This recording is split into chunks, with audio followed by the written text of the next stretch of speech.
Au sommaire de cette édition, le pont de Bassinko qui permet à la population de se déplacer est inaccessible. Les populations du quartier de Bassinko lancent un appel aux bonnes volontés, mais aussi à la municipalité de sauver le dit pont. Savan Media est allé faire le constat, élément à suivre dans ce journal. Et puis, le groupe Eboma va réceptionner le samedi dernier à l'aéroport international Yassimbe et Yadema au Togo un nouvel avion de type ATR 72-600. Le vol inaugural a eu lieu le samedi dernier. C'est un appareil tout neuf. Mahamoudou Bonkungu a profité de l'occasion pour répondre aux rumeurs qui évoquent l'ancienneté des appareils de l'IS Transport International. En tout cas, vous entendrez dans cette édition le PDG du groupe Eboma, Mahamoudou Bonkungu. Mesdames et messieurs, bonsoir et bienvenue à ce rendez-vous consacré à l'actualité sur Savan TV. Le tribunal militaire semble avoir pris le relais dans le dossier judiciaire de maître Guy Hervé Kam, accusé de tentative de déstabilisation. Un juge d'instruction l'a entendu aujourd'hui et placé sous mandat de dépôt. À la MACA, les précisions avec Sidiki Kabé. Un peu plus de clarté, désormais sur la situation de Maître Guy Kam, coordonnateur du mouvement politique Sens. Il a été traduit devant le tribunal militaire aujourd'hui. Un juge d'instruction l'a entendu et a décidé de le placer sous mandat de dépôt à la maison d'arrêt et de correction des armées. Selon les avocats de l'avocat Maître Guy Kam, une conférence de presse est prévue demain pour exprimer leur position. Avant même ces précisions, le mouvement politique Sens a déploré dans un communiqué de presse qu'une voiture occupée par des inconnus ait conduit son coordonnateur vers une destination inconnue après qu'il a été déposé par des agents de la sûreté sur un terrain vide non loin de son domicile. Ce nouveau développement est intervenu un jour après le cas similaire du lieutenant-colonel Emmanuel Djungrana. Concernant ce dernier, sa famille a déploré qu'il a été conduit vers une destination inconnue après sa libération par le tribunal militaire et avant même d'atteindre son domicile à Pabré près de Ouagadougou. Comme annoncé en titre, il faut sauver le pont de Bassinko avant que le pire ne se produise. Le pont qui relie le CSPS et la cour du chef de Bassinko. En tout cas, c'est le cri de cœur des riverains de Bassinko à l'endroit de la municipalité et des bonnes volontés. Le dit pont est inaccessible. Notre reporter Fatih Sankara est allé à leur rencontre. Le calvaire est indescriptible pour les riverains qui traversent ce pont défectueux pour accéder à leur lieu de culte, au CSPS et à la cour du chef de Bassinko. Difficile de passer sur ce pont en toute sécurité et quiétude. En saison pluvieuse, le pont est inaccessible. Cette partie de Bassinko, qualifiée de village, est délaissée selon les riverains. Pendant la saison pluvieuse, vraiment c'est un calvaire. Pour avoir accès au centre de santé, c'est un parcours de combattant. Il faut carrément repasser par Binskin pour aller. Donc, pour avoir accès au marché, c'est la chefferie coutumière, ainsi que la grande mosquée et l'église de Bassinko, c'est tout un problème. Quand il pleut, sincèrement, on ne peut plus passer. Il faut attendre 2, 4 ou 5 jours comme ça, quand il ne pleut pas, pour essayer de pouvoir traverser.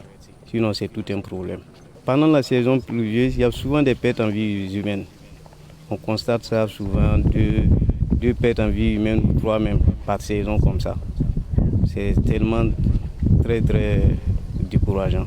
Il y a des gens qui se blessent. Par maîtrise, on arrive souvent à sauver d'autres personnes, mais quand on n'y peut pas, c'est tout un problème. Quand on a les urgences la nuit, c'est pas facile. Il faut carrément faire le tour, passer par Binskin ou bien revenir, passer par l'autre cassis d'eau qui est à gauche, il faut carrément aller là-bas. Le manque de route et l'état défectueux du pont ont déjà fait des victimes.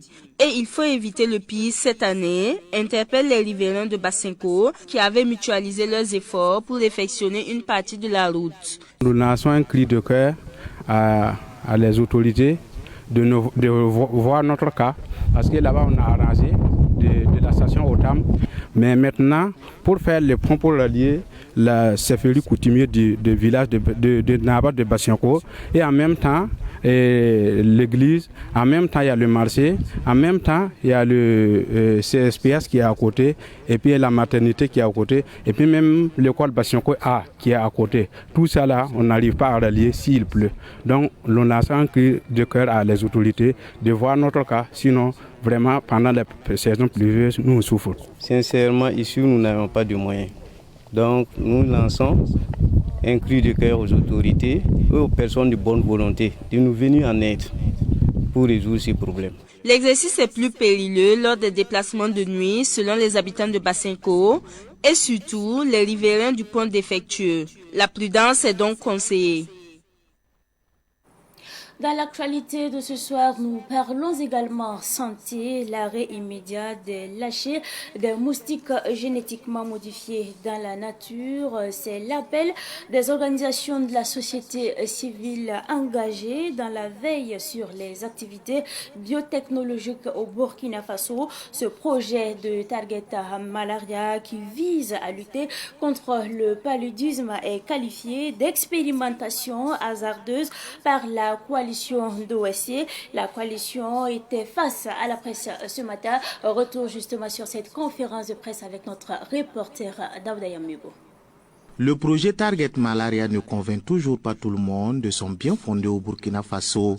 Des organisations de la société civile engagées dans la veille sur les activités biotechnologiques sont montées au créneau une fois de plus pour exiger l'arrêt immédiat des activités biotechnologiques de Target Malaria. D'après Vital et autres 2022, la souche de deuxième phase présente un défaut de la structure génétique, c'est-à-dire le gène transféré se trouve dans un endroit sensible du matériel génétique du moustique où sa présence risque d'entraîner des perturbations du fonctionnement de l'organisme. Quant à Polygonie et autres 2023, ils ont détecté un problème d'inefficacité de la technique expérimentale utilisée pour l'obtention de la souche de deuxième phase, la technique de Bacros, ce qui peut avoir des conséquences négatives sur les caractéristiques de la souche, notamment sur sa capacité de transmission du paludisme. Test Biotech affirme que les lâchers en préparation de la souche de deuxième phase sont basés sur des données incorrectes, notamment concernant l'estimation des risques de flux de gènes, et estime que ces lâchers doivent être arrêtés. Un deuxième lâcher des moustiques génétiquement modifiés est prévu pour cette saison pluvieuse et selon ces OSC, les expérimentations menées au Burkina Faso par le projet Target Malaria ne sont pas en phase avec notre législation. Du point de vue de la réglementation, les expérimentations menées au Burkina Faso par le projet Target Malaria ne sont pas en phase avec la loi 064/2012 AN du 20 décembre 2012 portant régime de sécurité en matière de biotechnologie prévu pour régir les OGM classiques et non le forçage génétique. Elles ne sont pas non plus en phase avec les conventions internationales que le Burkina Faso a ratifiées, notamment le protocole de Carthagène sur la prévention des risques biotechnologiques. Malgré des avis d'experts sur la question qui appellent à une certaine méfiance sur une technologie hasardeuse qui n'a produit aucun résultat probant dans le monde, Target Malaria persiste à vouloir réaliser la deuxième phase, alors que le rapport d'évaluation de la première phase n'a pas été rendu public. Les organisations de la société civile engagées dans la veille sur les activités biotechnologiques refusent aussi les activités du projet Target Malaria car le principal bailleur est le richissime américain Bill Gates et la zone de manipulation des moustiques génétiquement modifiés devient un foyer épidémique de la dengue. Dans l'actualité de ce 30 mai 2024, nous parlons également de la compagnie aérienne Lise Transport International, filiale du groupe Ebomaf, qui vient justement d'acquérir un nouvel appareil. L'avion Flamba 9 de type ATR 72-600, conçu et fabriqué à Toulouse, en France, a effectué son vol inaugural le samedi dernier. Il a parcouru la distance Toulouse-Lomé sans difficulté et sans incident. Ce vol inaugural a donné l'occasion au PDG du groupe Ebomaf, Mahamoudou Bonkungu, de démentir de nombreuses rumeurs concernant ses activités et certains reportages signés Abdoulaye Kinda et Smaïla Rabo.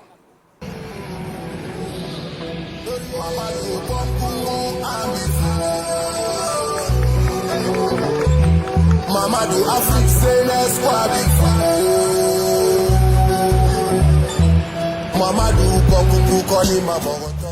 Ce vol inaugural entre Toulouse en France et Lomé au Togo sous la supervision du fondateur et président directeur général du groupe Ebomaf, Mahamoudou Bonkungu, consacre l'acquisition de cet appareil ATR 72-600 par la filiale du même groupe, Lise Transport International. Un avion flambant neuf dont le vol inaugural s'est effectué sans couac à la satisfaction de l'acquéreur. Cet appareil est un ATR 72-600 tout neuf qui a effectué son premier vol entre Toulouse et Lomé. Mes impressions, c'est le développement de la filiale du groupe Ebomaf qui est LTI, Lise Transport International, et qui ne cesse de s'étendre, qui ne cesse de croître. Mes impressions sont bonnes et je suis tout heureux.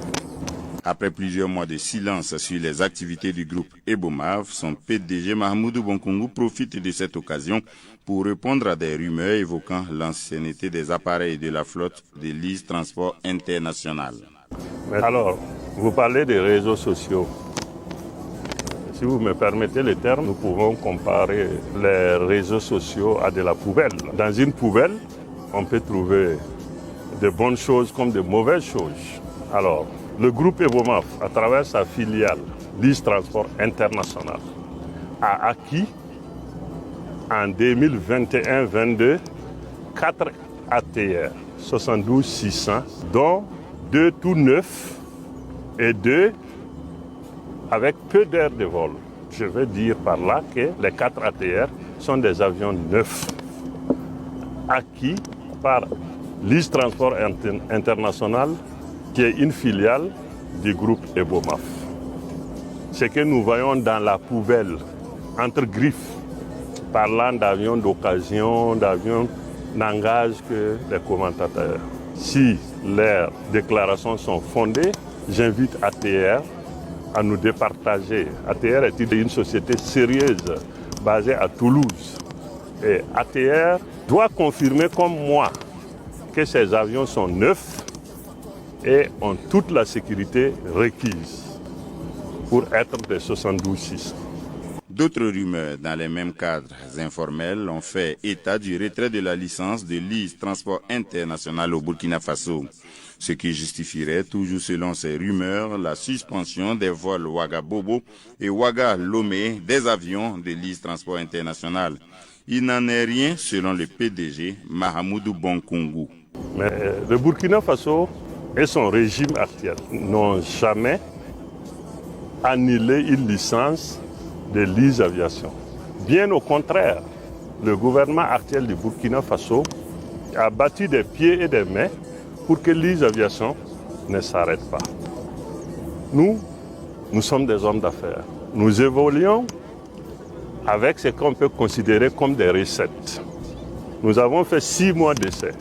Et durant ces 6 mois d'essai, nous nous sommes rendus compte que la société mère, qui est le groupe Ebomaf, devait injecter une somme de 500 millions de francs CFA par mois pour faire voler les avions entre Ouagadougou et Bobo-Dioulasso et Ouagadougou et Lomé pendant 6 mois d'affilée. Et nous avons estimé que nous n'avons pas de recettes. En toute conscience et de façon personnelle, j'ai décidé de faire arrêter le transport des passagers par avion. Par contre, cet appareil tout neuf dont nous inaugurons le tout premier vol après construction, ici à Lomé, fera désormais partie de la compagnie Lise Transport International, qui est une compagnie d'aviation d'affaires. Je balaye du revers des mains toutes ces allégations, tous ces mensonges et tous ces montages qui veulent prêter au gouvernement burkinabé le retrait d'une quelconque licence. Le Burkina Faso n'a jamais retiré une licence. La compagnie Lise Aviation et LTI n'ont jamais été chassés hors du Burkina Faso. Et d'ailleurs, j'allais dire que si ça devrait être chassé hors du Burkina Faso, où devons-nous aller? Puisque c'est notre terre et c'est chez nous. Ça ne peut pas être chassé et ça n'a jamais été le cas. Après ces mises au point, le PDG s'est voulu rassurant sur le progrès continu du groupe en donnant rendez-vous aux uns et aux autres en décembre 2024.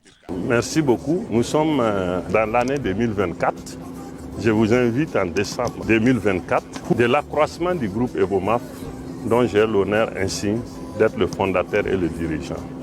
Parce que ce que vous avez vu jusque-là représente le chemin à mi-parcours représentant notre attente à hauteur de 40%. Je veux dire ce que vous connaissez.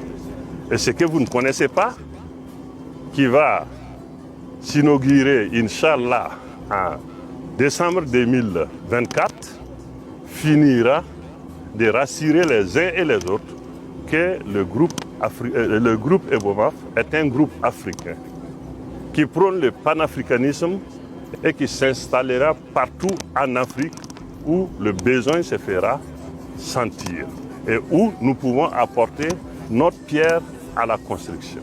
Rendez-vous donc en décembre prochain. En attendant, les appareils de la compagnie aérienne Lise Transport International continuent de parcourir le monde.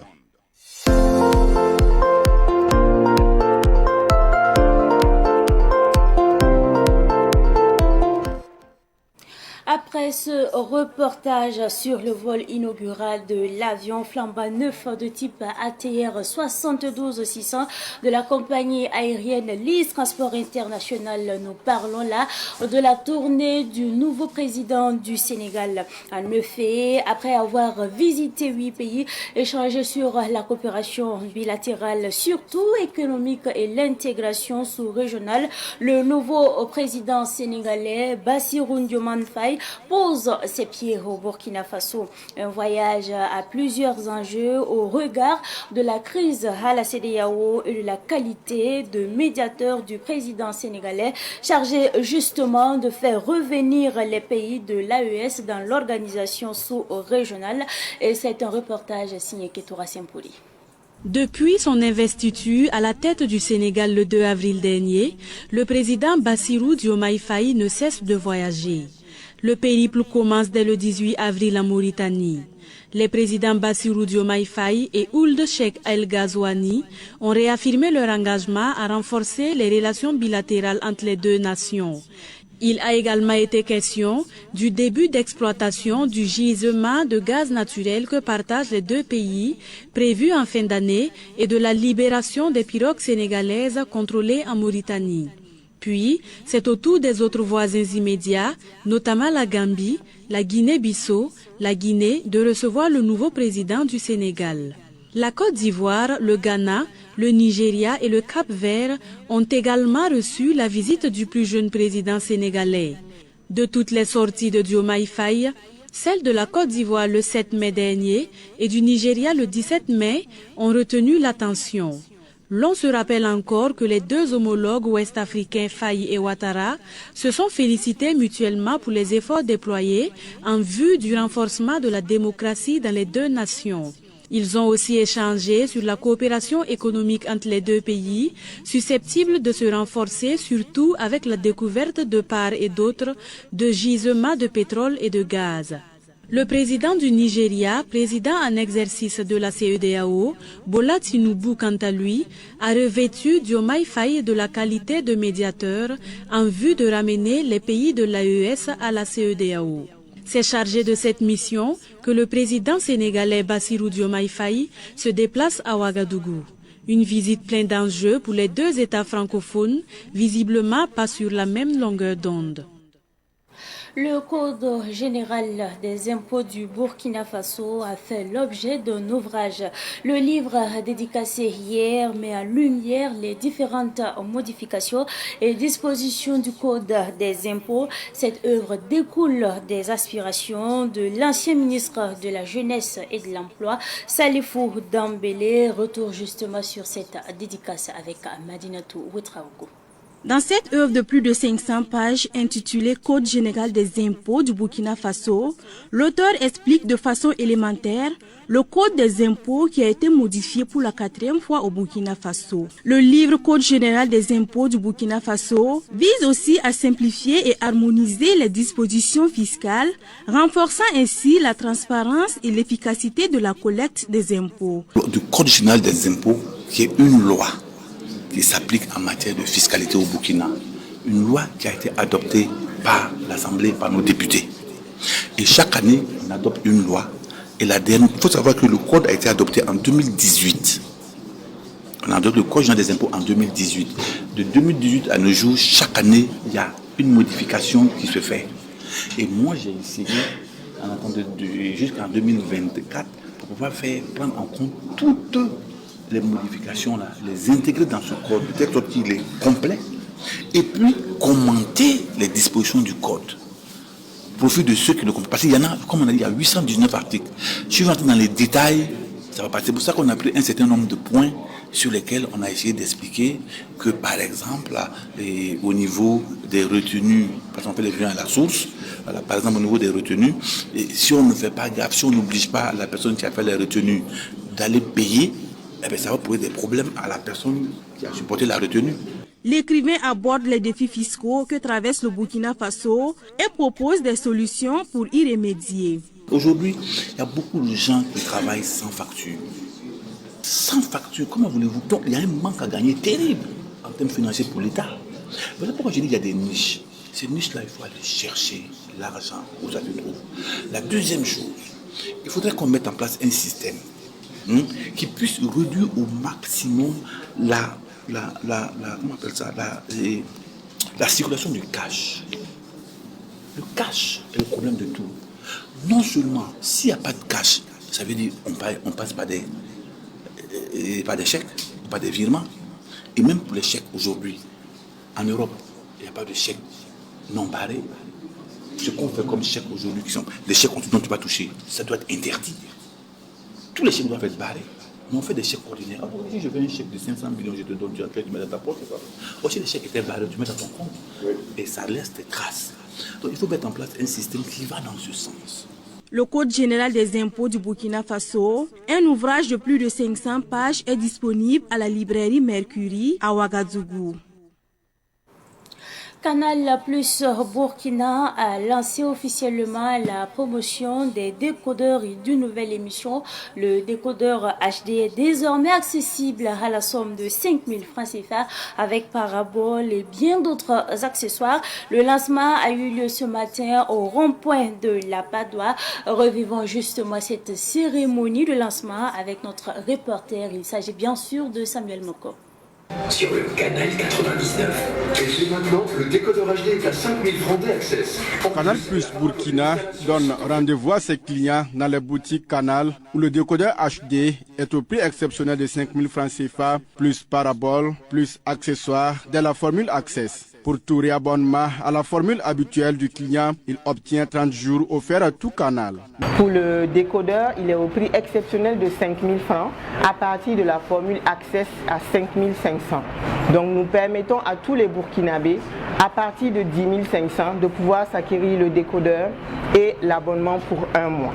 L'installation est gratuite, la parabole également elle est offerte. Nous avons 30 jours de bonus à la formule Tout Canal Plus pour tout réabonnement avec à minima un maintien de sa formule. Donc c'est dire que vous vous réabonnez tout simplement à votre formule actuelle ou vous pouvez passer à la formule supérieure et vous bénéficierez de 30 jours de bonus à la formule Tout Canal Plus. Donc cette offre-là elle est valable 2 fois durant la période de la promotion qui se déroulera du 30 mai au 7 juillet 2024. Et c'est valable aussi bien pour les clients actifs que pour les échus. Pour une personne qui est abonnée à la formule évasion, il suffit de se réabonner à cette même formule évasion et ne surtout pas baisser de formule. Parce que s'il passe à la formule access qui est la formule en dessous, il ne pourra pas bénéficier de l'ODD, donc de la promo. Donc il suffit de maintenir sa formule actuelle ou de monter. En plus de cette offre, Canal Plus lance à partir du 15 juin prochain une émission dénommée Secret Story. La promo se déroule à partir de ce jour, 30 mai, jusqu'au 7 juillet 2024. Et durant toute la période de la promo, l'abonné bénéficiera de l'ODD pendant 2 fois. Cette émission de télé-réalité qui s'appelle Secret Story, donc Afrique, qui va se dérouler du 15 juin au 10 août, donc pendant 8 semaines.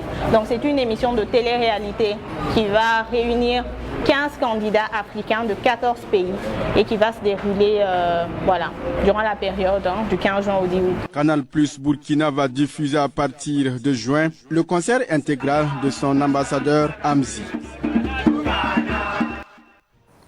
Tout commence à partir de zéro. Le travail que vous faites vous donne de la valeur. Il n'y a pas de sous-métier. Ne sous-estimez jamais ce que vous gagnez, même si c'est peu. Ne vous préoccupez pas de ceux qui se moquent de votre travail. Restez simplement concentrés sur vos objectifs. C'est tout pour cette édition du soir que j'ai pris d'ailleurs du plaisir à vous présenter. Merci à vous pour votre constante fidélité. Excellente suite de programmes, en compagnie bien sûr des programmes de Savan TV.